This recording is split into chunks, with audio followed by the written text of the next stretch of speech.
박성민 목사의 매일 큐티 묵상입니다. 로마서 14장 13절로 23절입니다.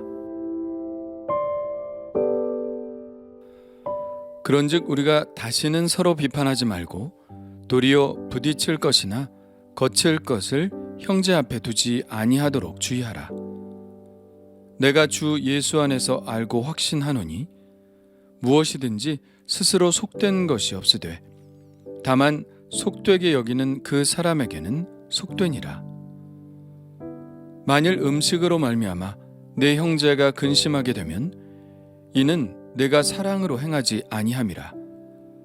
그리스도께서 대신하여 죽으신 형제를 내 음식으로 망하게 하지 말라. 그러므로 너희의 선한 것이 비방을 받지 않게 하라. 하나님의 나라는 먹는 것과 마시는 것이 아니요 오직 성령 안에 있는 의와 평강과 희락이라. 이로써 그리스도를 섬기는 자는 하나님을 기쁘시게 하며 사람에게도 칭찬을 받느니라. 그러므로 우리가 화평의 일과 서로 덕을 세우는 일을 힘쓰나니 음식으로 말미암아 하나님의 사업을 무너지게 하지 말라. 만물이 다 깨끗하되 거리낌으로 먹는 사람에게는 악한 것이라. 고기도 먹지 아니하고 포도주도 마시지 아니하고 무엇이든지 내 형제로 거리끼게 하는 일을 아니함이 아름다우니라. 내게 있는 믿음을 하나님 앞에서 스스로 가지고 있으라. 자기가 옳다 하는 바로 자기를 정죄하지 아니하는 자는 복이 있도다. 의심하고 먹는 자는 정죄되었나니 이는 믿음을 따라 하지 아니하였기 때문이라. 믿음을 따라 하지 아니한 것은 다 죄니라. 아멘. 음식에 대한 바울의 신념은 분명히 드러난 것 같습니다. 14절에 나와 있죠. 내가 주 예수 안에서 알고 확신하노니 무엇이든지 스스로 속된 것이 없으되 다만 속되게 여기는 그 사람에게는 속되니라. 로마 교회의 두 그룹을 믿음이 강한 자와 약한 자로 나눈다면 바울은 강한 자에 속해 있는 것 같습니다. 어떤 음식이든 하나님이 주신 것은 부정하지 않으니 다 먹을 수 있다는 입장이죠. 그러나 그는 자기 입장을 고수하거나 다른 사람에게 강요하지 않습니다. 그 사람에게 거리낌이 있다면 그 거리낌을 인정해 주는 것이 옳다고 말합니다. 왜 거리끼느냐? 믿음이 약해서 그런 거다. 이렇게 말하지 말라는 것이죠. 만일 그렇게 말해서 형제를 근심하게 한다면 그것이 오히려 더 큰 죄가 된다는 것입니다. 15절입니다. 만일 음식으로 말미암아 내 형제가 근심하게 되면 이는 내가 사랑으로 행하지 아니함이라. 그리스도께서 대신 죽으신 형제를 내 음식으로 망하게 하지 말라. 괜히 별것 아닌 문제를 가지고 자기의 신념을 강조하다가 관계가 깨지고 공동체의 균열이 가는 어리석은 일을 행하지 말라는 것입니다. 이 어리석음은 어디에서 오나요? 가장 중요한 덕목을 잃어버렸을 때 오는 것입니다. 그 가장 중요한 덕목은 또 무엇인가요? 바로 사랑이죠. 우리가 사랑을 잃어버린다면 헛된 신념만 남습니다. 그것은 껍데기에 불과하죠. 앞서 사랑하는 사람은 율법을 다 이룬 사람이라는 말씀은 여기에서도 그대로 적용됩니다. 내가 사랑으로 사는 사람이라는 생각을 잊지 않는다면 해결책은 쉽게 나오는 것이죠. 우리가 공동체에서 지켜야 하는 것은 자신의 믿음의 신념을 다른 사람에게 강요하는 것이 아닙니다. 하나님의 나라를 이루는 공동체가 추구해야 할 것은 따로 있죠. 17절입니다. 하나님의 나라는 먹는 것과 마시는 것이 아니요 오직 성령 안에 있는 의와 평강과 희락이라. 바울은 지금 각자의 신념보다 더 중요한 것으로 공동체성을 이야기하고 있습니다. 의와 평강과 희락은 공동체가 추구해야 할 매우 중요한 덕목이죠. 여기서 의는 사랑이라고 할 수 있고요. 평강과 희락은 그 사랑의 관계 속에서 오는 감정과 정서입니다. 하나님은 우리가 무엇을 먹고 무엇을 먹지 않고 하는 것보다 공동체의 화평과 기쁨을 위하여 자기의 신념을 조금 양보하고 다른 사람들의 거리낌을 인정해 주는 것을 더 기뻐하십니다. 바로 그것이 사랑이기 때문이죠.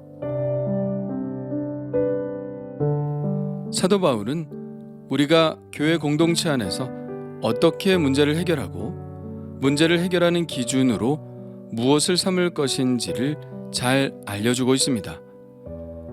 우리는 같은 상황이 아니라 할지라도 이러한 원칙을 알고 있다면 얼마든지 우리 교회 안에서의 분쟁의 해결에 적용할 수 있습니다.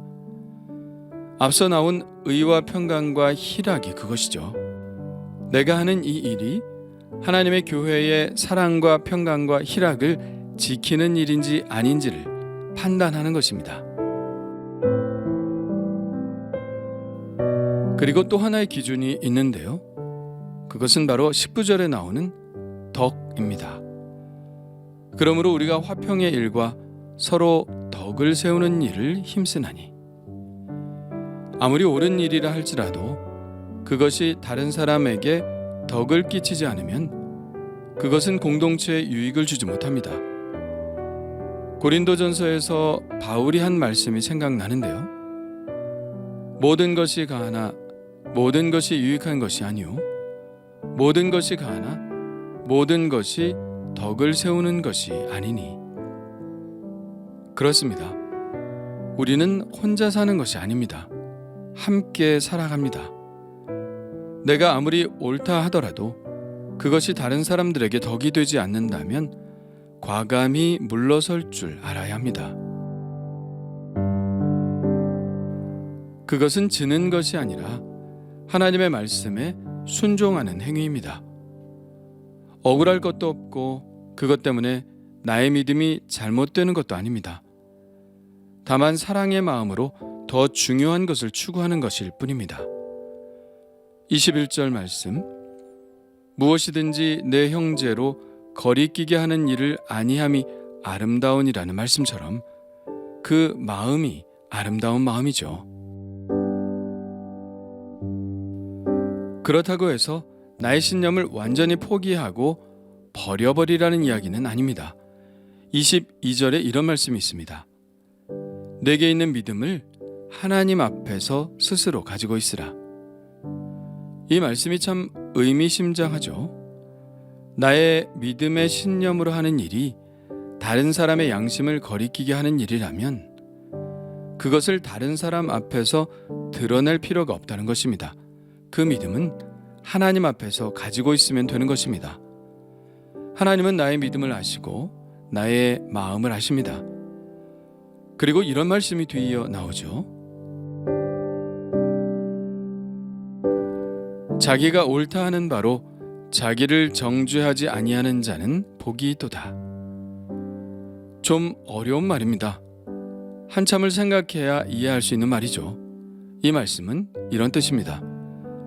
성경에 나오는 대로 예를 들자면 나는 고기를 먹는 것이 믿음의 신념인데 교회 안에 다른 형제의 양심을 고려해서 고기를 먹지 않습니다. 그러면 결과적으로 나는 나의 믿음의 양심을 지키지 못하는 것입니다.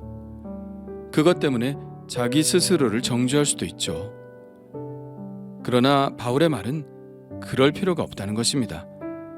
그 마음은 하나님이 다 아시고 또 더 큰 가치를 지키기 위해, 즉 공동체의 의와 화평과 희락과 덕을 위해 그렇게 한 것이니 하나님이 그 마음을 기쁘게 받으실 것이라는 말씀입니다. 오늘 말씀은 분명한 교훈을 줍니다. 역시 그리스도인의 가치는, 역시 교회의 가치는 사랑이라는 것이죠. 사랑은 믿음의 그 어떤 신념보다 더 앞선다는 것. 내가 하나님 앞에서 옳다고 생각하는 것조차 때로는 포기해야 할 때도 있다는 것.